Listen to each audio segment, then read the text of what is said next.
All right, I'm Keith, and let's get into understanding the market that we are in. There's a variety of factors that can affect any market, and that includes the real estate market. So it's very important for you guys to understand a few of those larger factors, as market conditions can impact your sale and or your ability to purchase or your strategy in the transaction. So first, it's important to look at the big picture of any real estate market that you may be buying or selling into inside the near future. In general, there's going to be three types of markets that we're going to talk about. We're going to talk about a seller's market, a buyer's market, or a balanced market. Now, a seller's market, as you might imagine, is a market where there's lower inventory and higher demand. And so homes sell quickly, often with multiple offers. And a seller is really going to have more of the power, the control, and a lot of the negotiations. They might be able to demand a higher price. They might be able to not have to make many concessions or really help buyers out a whole lot in the transaction because they kind of have the power, so to speak. Now, a buyer's market is going to be the opposite of that, right? A buyer's market is typically going to be there's more homes available than there are buyers, or the houses are sitting around longer, and sellers are going to need to price competitively or make incentives, like maybe buy a buyer's loan rate down or maybe make some home inspection repairs. We'll get into all that later. And a balanced market, as you might imagine, really is a market in which neither the buyer nor the seller has a ton of leverage because the market itself is fairly balanced and moving smoothly. There's a right amount of inventory as there are buyers. And this is going to mean that both kind of have to play nice in the sandbox to get a transaction done. So a balanced market is going to give buyers and sellers relatively equal negotiation power. Now, although this might seem like obvious on the surface, it's important to be able to identify two things. Number one is, what market are we currently in? And number two is, what direction is the market heading? So a few key factors determining what market you may be currently facing in your area comes down to looking at the market signs. Now, the two things we're going to look at is we're going to look at the months of inventory in the market. That's the supply. The second thing that we're going to look at is the average days on market, or how long it takes for those houses to sell. That also can be referred to as like a dissipation rate.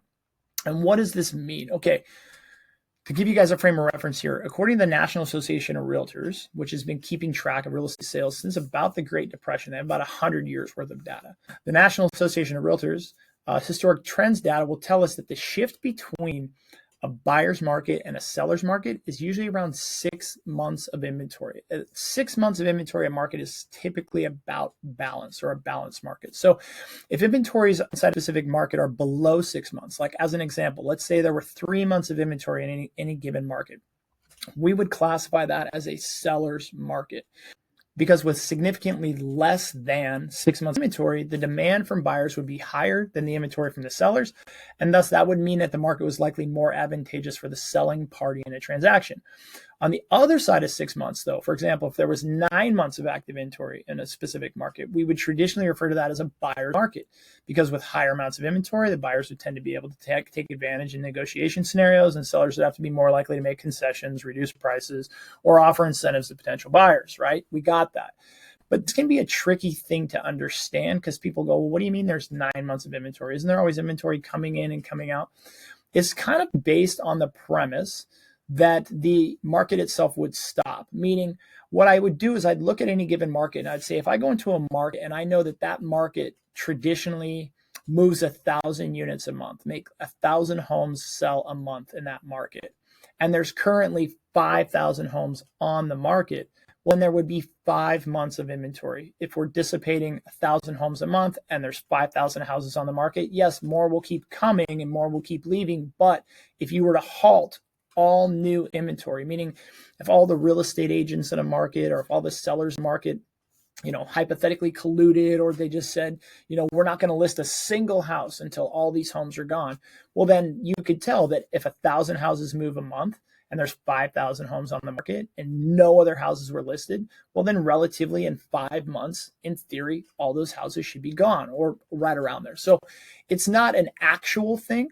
It's more of what is it currently based on the inventory and the dissipation rate currently. And both of those things can change. Inventory could go up, but the dissipation rate could also creep up. Like maybe there's 7,000 houses on the market, but all of a sudden you're moving 1,500 homes a month, or you're moving 2,000 homes a month. So they're both variables that you're going to want to keep track of. Now, understanding a little bit more about the market in general, we also want to look at if the market is shifting. So We understand the buyer's market, the seller's market, and the balance market, and we understand how we kind of conceptualize months of inventory. Now let's talk about how we see if a market's shifting. So the thing is, the key to seeing if a market's shifting a lot of times is looking at the average days on market or how long it's taking for the houses on the market to actually sell. So this is also going to tell us a simple but important aspect of the story, and that might be what direction is the market itself trending.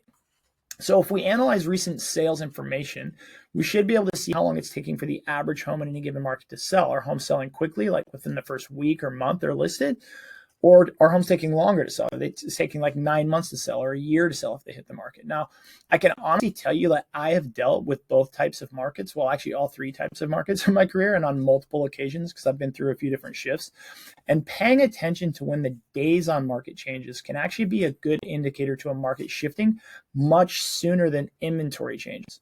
So typically the months of supply increasing or decreasing can be a slower or a more lagging indicator to a market shifting than actual watching the days on market creeping up and down, increasing or decreasing. So a little bit about my story, you guys. I got licensed in 2004, end of 2004, early 2005. And if you know anything about the real estate market, and if you don't, I'll just educate you really quick. The market was really good. In 2005, 2006, houses were selling for, way above list price, multiple offers. They were selling extremely fast. But not too long after I'd been a licensed agent in 2008, 2009, the market kind of crashed. And there's a whole story behind that. It was kind of built up fraudulently through mortgage-backed security situation, but I'm not going to dive into that rabbit hole today. But the reality is this, is that I saw an extremely fast market when I first got licensed, and then I went through a really huge downturn, arguably one of the largest downturns that the United States real estate market has ever seen. And then I saw the worst of the worst. I saw foreclosures, I saw short sales, I saw homeowners that were underwater, and I saw buyers that couldn't qualify because loan standards had changed. And we really had to kind of fight to keep the market moving in 2008, 2009, and 2010. And then all of a sudden we saw this period of flat equity gains, right? The market wasn't really going down anymore. It wasn't crashing, but it hadn't really started to recover. And so 2010, 2011, 2012, you kind of had this scenario or this situation where we were really in a fairly balanced market, so to speak. And then, of course, we came out the other side of that. And about 2013, we started seeing prices increase. And then from 2014 or 15, we went back into an upswing, right? The market went from being a balanced market, but all of a sudden we saw inventory was dissipating very quickly. Buyers were requalifying for loans. And then we had this almost 10-year run up of the market from 2013, 2014-ish, where we're starting to see price appreciations all the way up to really like 2020, 2021, that COVID area and that little bit of post-COVID area where the market was moving again. And then we saw something that's never been seen before again in the real estate market, which was we saw interest rates double in a period of about 6 months. We saw the interest rate go from about 3%, 3.5%, all the way up to about 7.5% in a 6-month time period in 2022.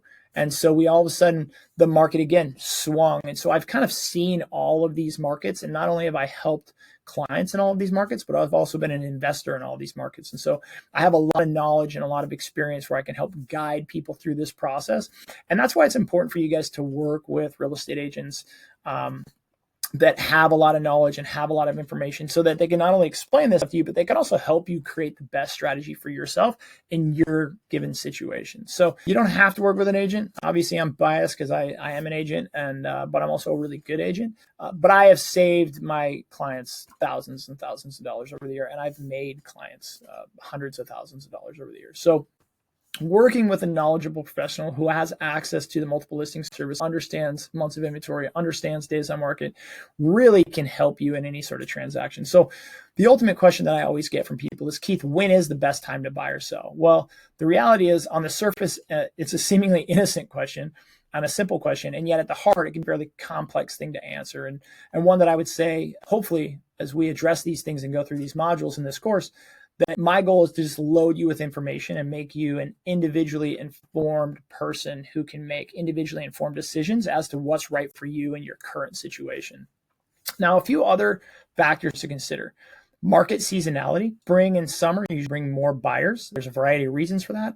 I think a big one is that school's out, right? So a lot of families like to move or make the transition in the spring or summer months. Weather tends to be a little bit nicer. Also, kids are out of school. You have a little bit of extra free time, or you got some extra help maybe. But also, that doesn't necessarily mean that like fall or winter months are necessarily a bad time to buy or sell. Spring and summer usually have more buyers, and that can lead to faster sales or better prices. It also can lead to more competition. And so potentially, whether you're a seller or a buyer, you may want to try to sell your house in the spring to optimize that, but you also might want to try to buy in the fall or the winter to try to optimize that as a buyer. Now, in a perfect world, that's called like trying to time the market, or like micro timing the market. And what I tell people is that may or may not be a good scenario for you depending on your situation. But again, let's talk it out, right? Let's talk through your desires, your hopes, your needs, your wants in the home buying process. Now, a few key takeaways from this module as I wrap it up, you guys, is that understanding the market helps you as a buyer decide when to potentially make an offer and how to structure that offer for acceptance or for expectations. And as a seller, it helps you know how to price your home for sale and really position yourself effectively based upon timelines, potentially other transactions if you're potentially buying after you're selling. So the best time to buy and sell depends on demand, it depends on inventory, and ultimately depends on timing.